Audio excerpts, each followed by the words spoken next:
स्नेही परिजनों को प्रणाम। ओम श्री गुरु सत्ताय नमः। आओ ऋषि चिंतन चैनल में आज हम महान परिवर्तनों की एक शताब्दी के बारे में बात करेंगे। ओम गुरु ब्रह्मा गुरु विष्णु गुरुर्देवो महेश्वर गुरु साक्षात् परब्रह्मा तस्मै श्री गुरुवे नमः। अज्ञानतिमिरान्धस्य ज्ञानाञ्जनशलाकया चक्षुरुन्मीलितं येन तस्मै श्रीगुरुवे नमः। तस्मै श्रीगुरुवे नमः। 18वीं सदी के उत्तरार्ध के लेकर 19वीं सदी के उत्तरार्ध की इस लंबी अवधि में नई व्यवस्थाएं बनी और नई रीति नीति अपनाई गई। पुरातन राजतंत्र पद्धति को उखाड़ फेंकने और उसके स्थान पर प्रजातंत्र प्रणाली को प्रतिष्ठित करने में इन्हीं दिनों सफलता मिली। औद्योगिकरण और शहरीकरण को भी इन्हीं दिनों हवा मिली और विकास क्रम गांवों से सिमटकर शहरों में केंद्रित होता गया। इससे छोटे छोटे कस्बे विशालकाय नगरों के रूप में परिणत हुए और भव्य भवनों भीमकाय कारखानों से संपन्न होते चले गए। उनकी शोभा संपन्न अलकापुरी को चुनौती देने लगी। यह क्रम छोटे बड़े सभी देशों में अपनी अपनी स्थिति के अनुरूप गतिशील होता रहा।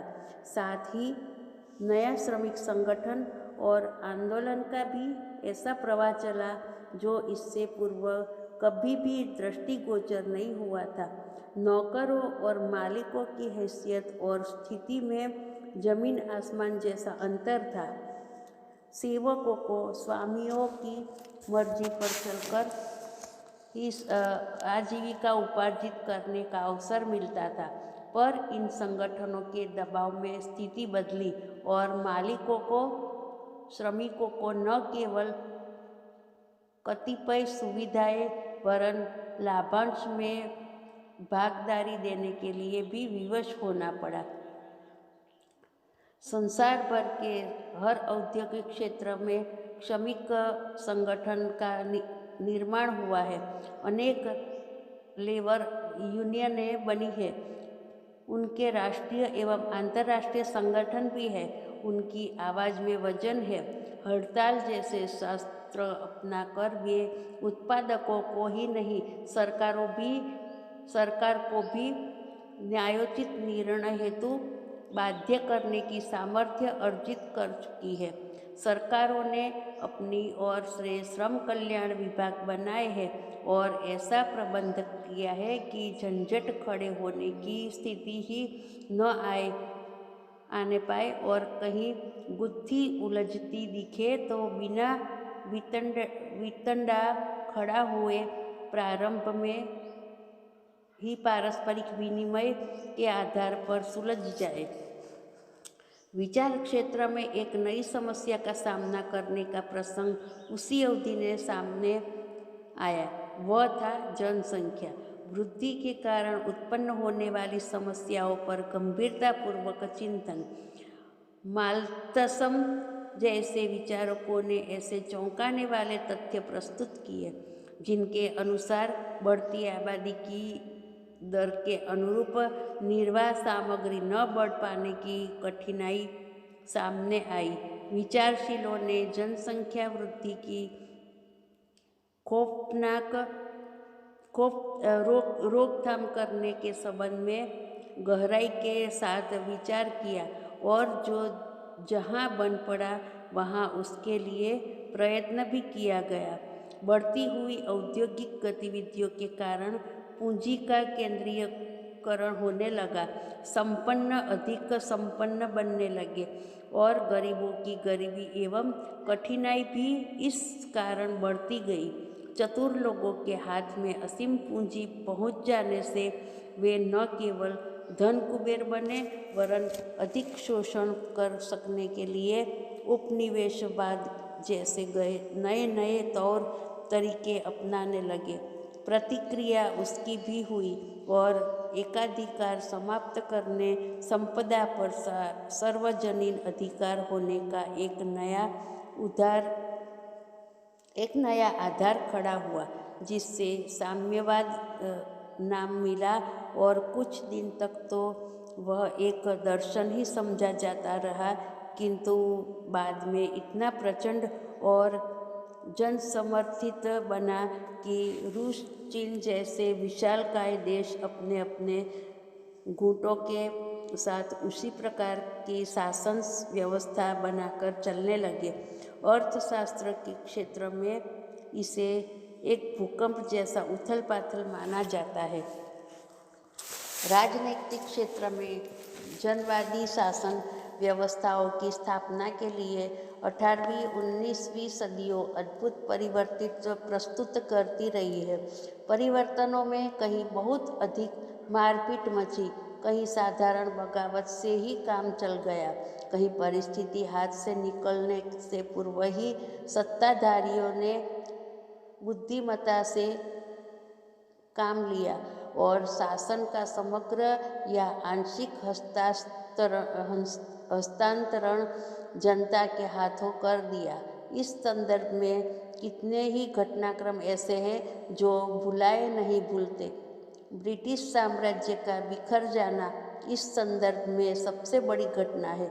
एशिया, अफ्रीका, अमेरिका, यूरोप महाद्वीपों के एक बड़े भाग पर उसका आधिपत्य था।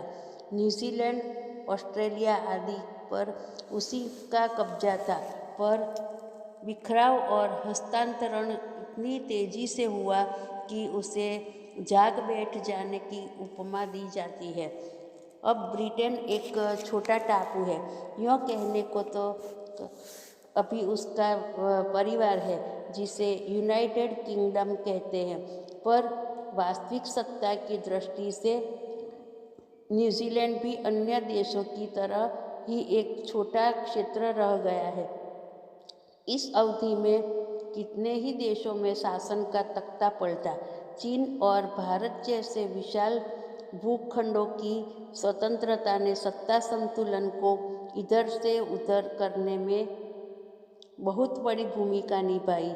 रूस में ज़ारशाही के विरुद्ध 1906 में जन आंदोलन भड़का। मजदूरों की हड़ताल से सुलगने वाली चिंगारी दावानल के रूप में प्रकट हुई।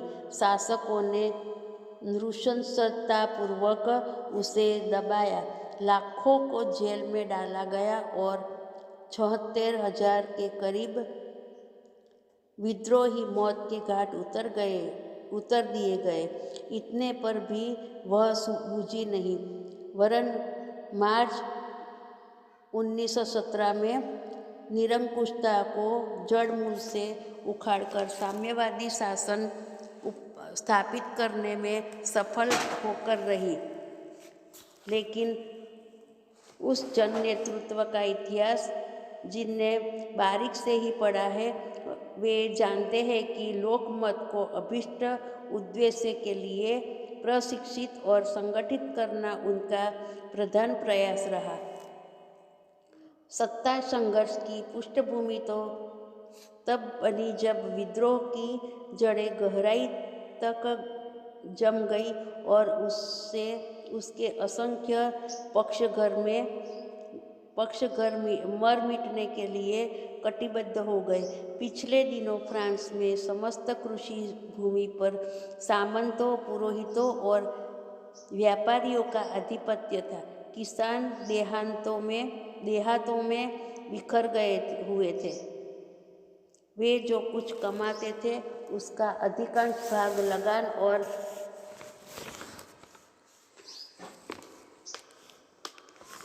लगान तथा अन्याय मनमाने टैक्सों के रूप में मालिक वसूल कर लेते थे। इन परिस्थितियों में सुलगती हुई आग जनक्रांति के रूप में भड़की। दमन के सभी शास्त्र निरर्थक सिद्ध हुए। सन 1712 की सफल कृषक क्रांति ने पिछली सारी परिस्थितियां उलट दी और किसान पूर्ण रूपेण भूस्वामी बन गए। उसकी आर्थिक दशा सुधरी और कुछ ही वर्षों में कुछ से कुछ बन गए। क्रांति को कृषक क्रांति कहा जाता है, पर उसके औचित्य के प्रभावित होकर विद्यार्थी, मजूर तथा अन्य मध्यवर्ती लोग भी बड़ी संख्या में सम्मिलित हुए थे। क्यूबा जैसे एक छोटे द्वीप का समर्थ साम्यवादी राष्ट्र के रूप में विकसित होना संसार में अपने ढंग का एक अनोखा आश्चर्य है। उस क्षेत्र पर अमेरिका की कठपुतली सरकार काम करती थी। सामंती अनाचारों के अंतर्गत प्रजाजनों की पूरी दुर्दशा हुई। सुधार परिवर्तन की बात कहने वालों को कुचलने के लिए उपनिवेशवाद स्थानीय शासकों की पीठ पर था। ऐसे विपन्न वातावरण में एक युवक फिडेल कैस्ट्रो ने अपने देश की दशा सुधारने और राजकीय परिवर्तन लाने का निश्चय किया और उसके प्रयास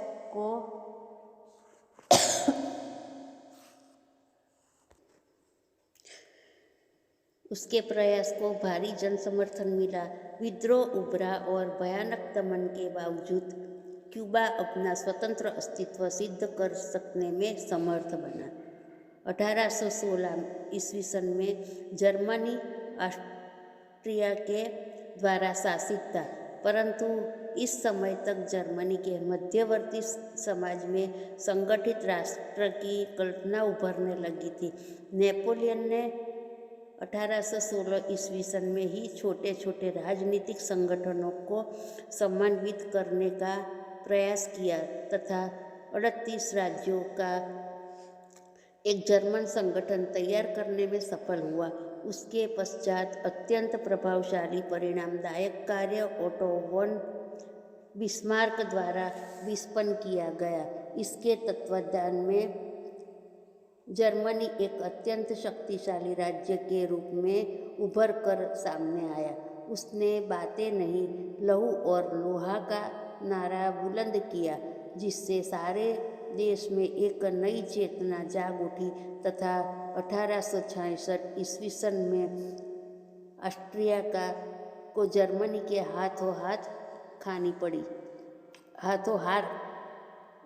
ऑस्ट्रिया को जर्मनी के हाथों हार खानी पड़ी।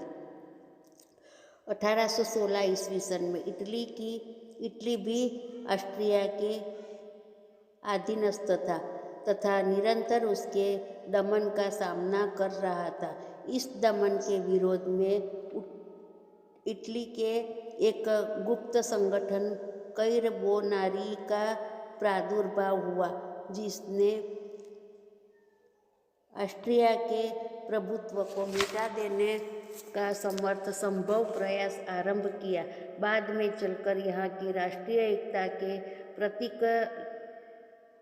लेखक जोसेफ बेजनी ने एक संगठित समाज यंग इटली की स्थापना की तथा राष्ट्रीय एकता को सुदृढ़ बनाने का व ऑस्ट्रिया से मुक्ति प्राप्त करने का प्रयास किया। 1848 में देशव्यापी संघर्ष व विरोध के कारण ऑस्ट्रिया परेशान हो गया तथा कुछ ही दिनों पश्चात उसे इटली छोड़कर भागना पड़ा। उपरोक्त सभी क्रांतियाँ निनादिक खूनी थी। इसमें कामोबेश रक्तपात हुआ था, पर अब की बार जो क्रांति होने जा रही है वह विशुद्ध रक्तहीन क्रांति, विचार क्रांति होगी। इसमें न रक्त बहेगा न समर युद्ध होंगे। बिना कुछ हुए परिवर्तन होता चला जाएगा और लोग बदलते चलेंगे। इस आध्यात्मिक क्रांति की शुरुआत हो चुकी है। विश्व पटल पर यदि हम दृष्टिपात करें तो इसका स्पष्ट संकेत मिलने लगता है। बर्लिन की दीवार बर्लिन की दीवार का टूटना, दोनों जर्मनी का एकीकरण, नारी अभ्युदय की दिशा में विश्व भर में उभरता उत्साह, साम्यवाद का अंत, सूडान और लीबिया के एकीकरण की दिशा में पहल, दोनों कोरिया को मिलकर एक होने की तैयारी, नेपाल बांग्लादेश में जनशक्ति की विजय, इसे विचार क्रांति ही तो कहा जाएगा। अन्यथा वर्ष भर पूर्व लोगों ने जिसकी कल्पना तक नहीं की थी, वह अनायास संपन्न कैसे हो सकता था। नाम चाहे जो दे ले, पर यह परिवर्तन विचार क्रांति का ही एक रूप है। इस प्रक्रिया का शुभारंभ संभवतः उसी दिन हो गया था जब बर्लिन की दीवार टूटी और दोनों जर्मनियों का एकीकरण हुआ था। तब से यद्यावधि कोई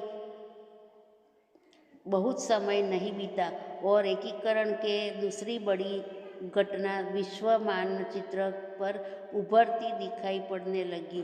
तभी पिछले दिनों 9-10 दिसंबर 1911 को यूरोपीय आर्थिक समुदाय के 12 सदस्य देशों Highland, Ireland, Britain, Belgium, Luxembourg, पुर्तगाल, Spain, France, Denmark, Germany, Italy और ग्रीस का मास्ट्रिख्त नीदरलैंड में एक शिखर सम्मेलन हुआ, जिसमें संयुक्त यूरोप के संदर्भ में गंभीरतापूर्वक विचार किया गया। बल इस बात पर दिया गया कि इस शताब्दी के अंत तक इसे क्रियान्वित कर एक ऐसे संघ की स्थापना की जाए जिसमें सम्मिलित देशों को राज्य स्तर का दर्जा मिले और सब एक शासन तंत्र के अंतर्गत मिलकर रहे। यदि ऐसा हो सका तो इसका संघीय ढांचा संयुक्त राज्य अमेरिका की तरह संयुक्त राज्य यूरोप के नाम से जाना जाएगा। सम्मेलन में अनेक विषयों पर चर्चा की गई। मुद्रा के संबंध में नीति यह निर्धारित की गई कि सभी देशों की अपनी अपनी पृथक मुद्राओं के स्थान पर एक संयुक्त मुद्रा का प्रचलन आरंभ किया जाएगा। सभी की संयुक्त विदेश नीति होगी। सब अपनी स्वतंत्र विदेश नीति त्याग कर इसे मानने के लिए बाध्य होंगे। संघ का एक प्रतिरक्षा तंत्र होगा। इसमें शामिल देशों की सुरक्षा इस तंत्र की जिम्मेदारी होगी। शासन व्यवस्था के लिए एक संसद बनाई जाएगी जिससे संघ के नियम कानून बनाने का पूर्ण अधिकार होगा। इस सारी व्यवस्था के सन 1912 के अंत तक अस्तित्व में आने की योजना है, जो भगवान की प्रतिबद्धता को प्रदर्शित करने वाली एक युगांतरकारी दृश्य होगी। इसमें देर सवेरा भी हो तो भी हमें कोई संदेह नहीं करना चाहिए, क्योंकि भगवान के संकल्प कभी अधूरे नहीं रहे।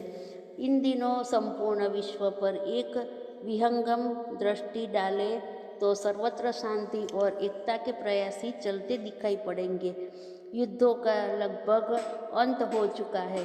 तब एक देशों में गृह युद्धों का अवतरण अवश्य बना हुआ है, पर वे भी इस युगांतर व्यापी बेला में अधिक दिनों तक टिक सकेंगे, ऐसी आशा ही नहीं करनी चाहिए। सोवियत संघ के विघटन के उपरांत सांसारिक शक्ति के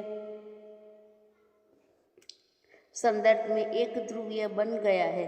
ऐसी स्थिति में अमेरिका के सुपर पावर होने का कोई अर्थ रह नहीं जाता। अस्तु आगामी समय में यदि वह भी अपने संपूर्ण अस्त्र भंडार को समाप्त कर दे तो कोई बड़ी बात नहीं। 21वीं सदी को महाकाल ने नारी सदी कहकर घोषित किया है। अब तक दुनिया में पुरुष प्रधान समाज था, उसकी व्यवस्था परम सत्ता ने देख ली। अब दायित्व नारियों को सौंपने का मन है। इसी कारण पिछले कुछ वर्षों में नारी जाति उन क्षेत्रों में भी बड़ी तेजी से आगे बढ़ी है जहां पुरुषों का एकाधिकार था। इस संदर्भ में पूर्वी जर्मनी में एक बड़ी ही अद्भुत घटना घटने देखी जा रही है। अब तक की शोषित, उत्पीड़ित और सर्वथा अयोग्य समझी जाने वाली नारी जाति के समर्थन में पुरुष अपना वर्चस्व त्यागने लगे तो इसे क्या कहा जाए? अचंबा, ईश्वरेच्छा या अदृश्य का प्रवाह, कुछ भी कहा ले, पर यही वह इन दिनों हो रहा है। जो पद पुरुष संबोधन से पुकारे जाते हैं, इन्हें अब स्त्री संबोधन मिलने लगा है, भले ही उस पर कोई पुरुष ही सुशोभित क्यों न हो। बदले प्रवचन के आधार पर उसके ओहदे को स्त्रीलिंग में पुकारने का प्रावधान है। यथा मेयर पद मेयरेस नाम से सभिहित किया जाता है और चेयरमैन, न्यूज़मैन, स्पोर्ट्समैन क्रमशः चेयरवुमन, न्यूज़वुमन, स्पोर्ट्सवुमन बन गए हैं। अर्थात पुरुष महिला संबोधन में अधिक गौरव अनुभव करने लगे हैं। मजे की बात तो यह है कि इसके लिए महिलाओं की ओर से कोई आंदोलन नहीं छेड़ा गया, वरन यह सब पुरुष आंदोलन की ही परिणति है। महिलाओं की ओर से तो मुहिम को हतोत्साहित ही किया गया। उनका मानना था कि यह तो एक चरम से दूसरे चरम की दिशा में जाना हुआ और संभवतः इससे अनुदारवादी पुरुषों का उन्हें और त्रास झेलने पड़े, किंतु उनके यह तर्क से आंदोलन कमजोर नहीं पड़ा, वरन आग की तरह विस्तार ही पकड़ता जा रहा है। भला उसमें पुरुषों की स्वयं की इच्छा काम कर रही हो तब न रुके, वह तो कठपुतले की भांति मात्र अंग संचालन कर रहे हैं। सूत्रधार की भूमिका निभाने वाला संचालक तो कोई और है, उसी के ही काम कर रही है, इच्छा उसी की ही काम कर रही है, परिवर्तनकारी सत्ता वही है। इस प्रकार इन दिनों की विचार क्रांति महाक्रांति का स्वरूप ग्रहण करती जा रही है। अस्तु। जय गुरुदेव।